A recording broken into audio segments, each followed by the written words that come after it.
Hello and welcome on Watches TV for a special edition of Primetime. And for this time, we're not in our studio place, but we're in the heart of a very important event, the EPHJ, a trade fair dedicated to the suppliers of the industry. And we are here with our good friend Oliver Müller. So we're going to talk obviously about business trends, but also things that we've seen here.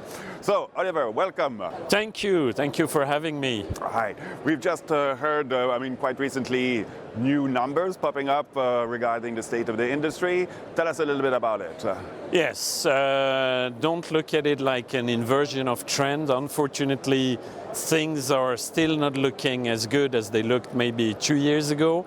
So we had a strong increases of exports towards the USA, which was expected as soon as Mr. Trump had announced those new punitive tariffs. Everyone started shipping out massively. Crazy, yeah. So we had a massive increase of the exports towards the USA of 149% year on year. So that's not normal. That doesn't reflect If reality. we're taking away the US, we are down by minus 6.4 in value. And even though we have the US, which have pushed so much, we are down still on the volume. Okay, so what we've witnessed over the last few months is just continuing, pursuing little downtrend, and here we are at the EPHJ, which is kind of, the people here are really on the front line, I would say, of those watchmaking shifts of markets. They get hit the first in one way or the other. Yeah. Definitely.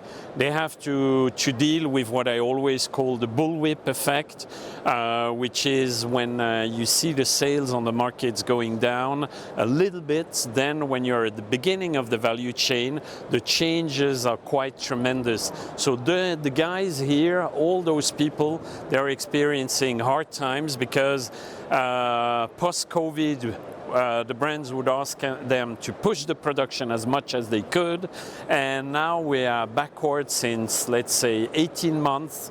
They are canceling orders or changing.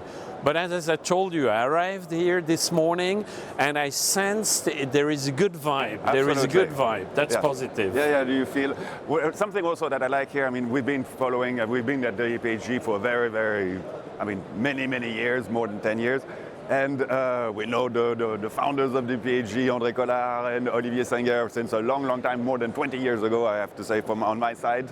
And actually, they just announced that they are finally retiring. Yes. You know, these guys, there are more than 75 plus, and they were still at it, completely passionate about what they do. And this is it just demonstrates this is a very special world. When was the first one? 2000? In 2000, I think. 2000, yeah. You know what? I went there. It was in Lausanne. In Lausanne, absolutely. And I was with a colleague back then. I worked at Chopard. And I told my colleague, trust me, this was the first and only edition. So you see, I'm not really visionary. And this exhibition became something really useful, tremendously well managed. Yeah, absolutely. So they finally decided to part way with their little baby. It's going to be taken over by a Belgian company specialized in events and so forth. So hopefully things will remain with the same spirit. I think it's very important because indeed, talking about spirit, what I find, that's what I wanted to say just before, is that when things go right, everybody's happy. But when things go, well, the situation is not so fantastic, you do feel, all those guys in a certain way are competitors, but you do feel a solidarity between those guys. Something that you don't see, on the brand side, they're also competitors, and there's not so much of that solidarity. True. Here, you really feel this solidarity, and it's, again, a nice kind of human values that you find around here. Totally agree. Yeah. So, but coming back just on André Colard and Olivier Saenger and the EPHJ itself, there are more than 800 exhibitors here. When they started, it was only exhibitors dedicated solely to watchmaking. And something that is interesting is that they took into this fair the medical world, the aeronautical world, micro engineering world. And now what you see, which is interesting for those suppliers, is that there are bridges between those different industries. And most of the exhibitors here, actually more than 50% of the exhibitors, they sell both to the watchmaking watchmaking world and to the medical world. Yeah. Yeah. And so it's a good way also to diversify their activities and kind of, leverage a little bit more the risk that they face with only one industry. Yeah. Fully agree. That's the way to go. It's good when you're strong in the watch industry, but the watch industry, as everyone knows by now, is very cyclical. So if you depend at 80 or even worse, 100% just from that industry, then sometimes it becomes complicated. So diversifying is definitely the way to go. The common thread of all those industries, medtech, aeronautics, whatever, it's all about precision. Yeah. And I think if we can have one claim in Switzerland that we're quite good at making precise things. Absolutely. We're not the only ones, but we're quite good at it. Yes, yeah. And what is interesting is indeed that, the medtech world obviously follows huge, it's a very normative industry. You have to be it's extremely strict, whereas in the watchmaking it's a little bit more, I wouldn't say ole ole, but there are less norms, let's say. Maybe a little bit less at stake, but nonetheless, the fact of bringing those quality process of the medtech industry in the watchmaking world has some benefits. Absolutely, it's pushing towards more quality. I disagree a little bit with what you just said, because you have to differentiate the watchmaking that you love, which are more about the artisan watchmakers, where maybe it's a little bit more about the absolute precision. But if you go towards brand, not to name them, Rolex, Omega, etc., you're in the absolute precision, which is absolutely comparable with other industries in the high tech. No, for sure. No, I was talking more about the norms, I would say, sure. But it's true. Again, there are no lives at stake. If something goes wrong with a watch, I had once a very well-known watchmaker, master watchmaker, who told me it's good that the Swiss are not making the chronometers to send rockets onto the moon, because we would miss the moon quite frequently. Maybe. So again, coming back to this fair, what did you see that kind of caught your eye this year? At Acro, which is a group which is very unique. They started building that group 20 years ago only, and they are, let's say, one of the very few not linked to a group or a brand who are capable of manufacturing every single part of a mechanical Swiss-made watch movement. And this year they introduced their own escapement, full silicon, which is quite unique, and a totally new oscillator, because they have one company in the group called Sigatech. Some may know about Sigatech because it's linked to Ulysse Nardin, the brand, etc. And there they have all the technology. That amazed me. Yeah, it's a fully amagnetic, regulating organ. And the thing that was the most complicated is obviously the main axis. And this one has been now manufactured, if I can say so, using femtolaser technology. It's indeed talking really super high tech. But coming back on that group, indeed, what's interesting is that, it's more or less like 20 companies. And even though, it's a group, they kept each company completely independent in a certain way, and they could then really specialize in their field of competencies. And this is something that reflects well how watchmaking used to work before. You used to be, have very specialized companies, and not necessarily integrating them. Yes and no. They did a lot of M&A to build up that group, so they bought a lot of companies. At the beginning, they were a little bit struggling with that, because everyone who had sold this company was thinking, okay, I have to do my earn out or whatever. I'm in a new group, but it's still my company. So they had a little bit of issues, transferring the know-how from one company to the other.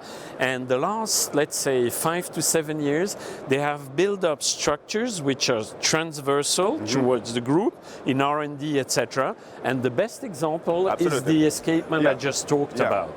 That regulating organ, involves, I think, 5 or 6 different companies of the group. And that's the strengths of Acrotech. Yeah, absolutely, absolutely.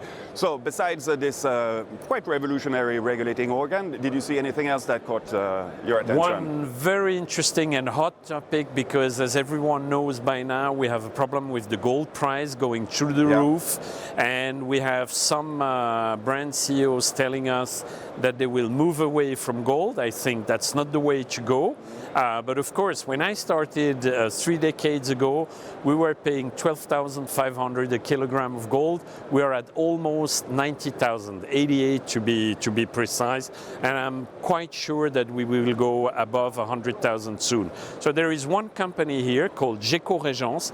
They developed a new process of making, for instance, for a bracelet, instead of using gold 100%, you have empty gold parts. So the outside is 18 karat gold.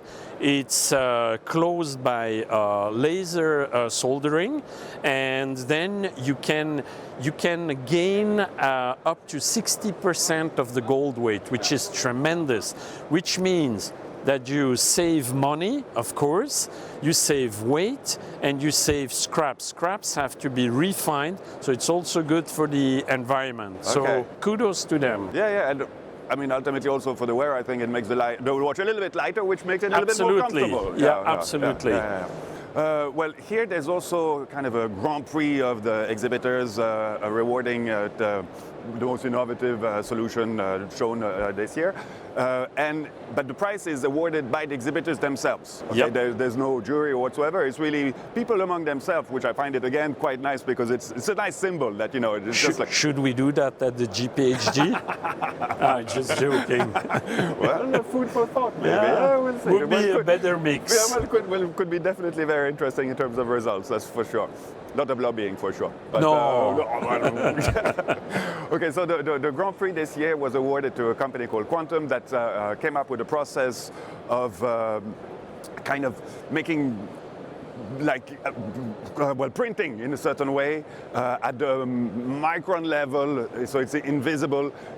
Kind of a QR code within a watch. It can be in any type of component. It could be in the glass, in the sapphire glass. On the movement, on the case. It can be anywhere, anything like that. To just identify this this product. Did you know about this company? That's extraordinary. I looked at their technology. It's very interesting, because one of the huge issues we have in the luxury industry overall are the fakes. The counterfeiters are where we know.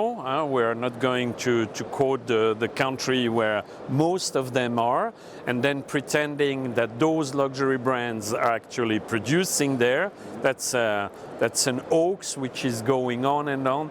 Guys, there is maybe 1% truth to it, but don't buy into all those stories of having all those prestigious luxury brands making watches or bags or whatever, producing everything in China. It's not the case, okay? And those technologies allow to identify the watch, to authenticate it, and that's very interesting, because that's really one issue we have. We're talking about 30 to 40 million fake Swiss-made watches a year. The most successful brands are, of course, the ones who get copied the most. Rolex, Audemars, Patek, etc. are copied a lot. So if we bring new technologies to make sure that when you buy your watch for whatever price anyway, then it's good. Yeah. Interesting solution. Obviously, I mean, there have been other type of similar solutions that have been presented over the last few years, and I think, I mean, they can't be 10 different solutions. I mean, there must be one kind of standard that has been used by everybody. It makes it easier for everyone, I think. Yeah. So, but who will be the winner? That we don't know. But at least they won a nice prize here at the EPHJ. Another thing about the EPHJ, which I find interesting, is that indeed we're talking about artisanship, but we're talking about also real industrial solutions here. Yeah. I mean, it is really a mix, and I think if you're interested in watchmaking and you have the opportunity of coming to the EPHJ, this is something that, I mean, it's a really good opportunity to see everything in one glance. In one day you'll have an intense day, but I mean, you'll be able to see indeed people that are defending and showcasing their crafts at the very artisanal level. We also have, for instance, the MTTA from the canton of the Neuchâtel that are presenting artisans that are doing showcasing their craft.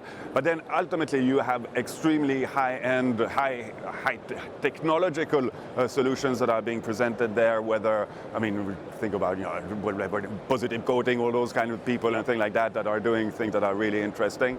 So it's a nice mix. And you'll see the whole value chain, because it goes from the sapphire crystal to movement parts to casing, yes, to laser engraving, to everything, bracelets, to packaging, all through the value chain. Yeah, no, it's a very, again, interesting event. A nice way to, I mean, it's difficult to walk 5 meters and not bump into somebody, but true.